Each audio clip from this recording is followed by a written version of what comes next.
So this is the first response essay for our course. You know, we've discussed the article, done the planner, and now the next question is, how on earth do I set up this response essay? So what this video is going to do is it's going to go over the first part of the essay, the summary, the thesis statement, and the rubric. So let's get started. Go ahead and take a look at your screen. The first thing that you need to do is to understand the requirements of the essay. And here are the requirements. You need to explain the text purpose and the text main idea. You need to explain whether or not you disagree with the author or agree with the author, and then link it to your life experiences and explain some similarities or differences that you found within the text.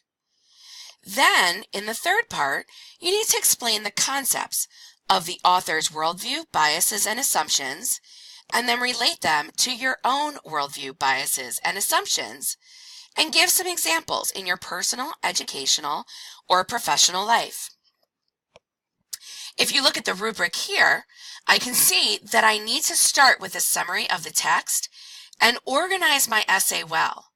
I also know that each of my paragraphs should be 8 to 10 sentences in length. If you didn't realize that before, make sure that you make a note of that when you go to edit your essay. So let's see what happens for the next part, the most important part of setting up your essay, which is creating a summary of the text. Okay, so this is a little different than what we're used to. What you're going to do is in the very first paragraph, you're going to create a formal summary of the text. What that's going to do is that's going to take care of bullets number 1 and 2. Remember, in a summary, the first sentence should contain all of the citation information and state the main idea. The second sentence needs to detail the author's purpose and the types of detail the author uses to show his purpose. This time around, if you've forgotten it in the past, you've got to have the author's purpose in your summary because that's one of the requirements that is specific to the essay.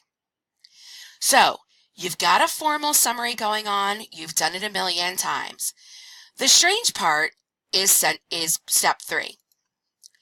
Now, in step 3, what you're going to do is you're just going to tack a thesis statement to the end of your summary.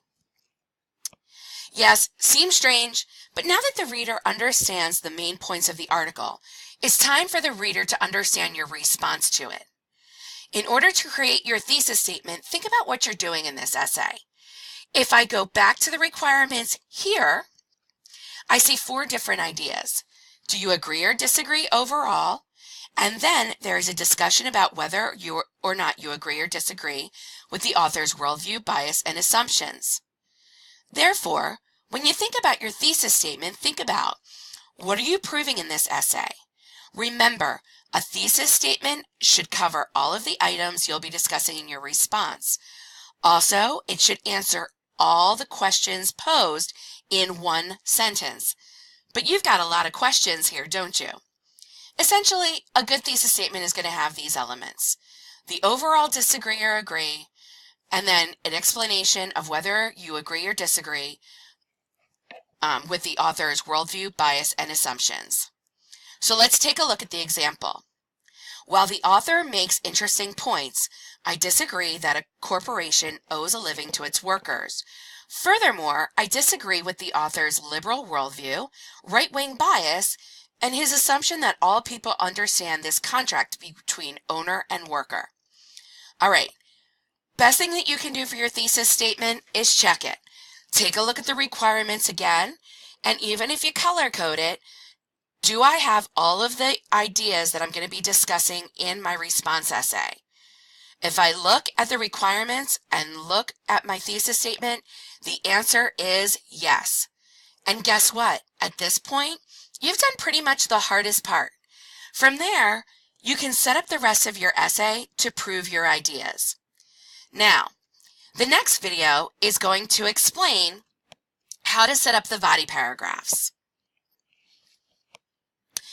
You should have at least one body paragraph solely dedicated to whether or not you agree or disagree with the author overall.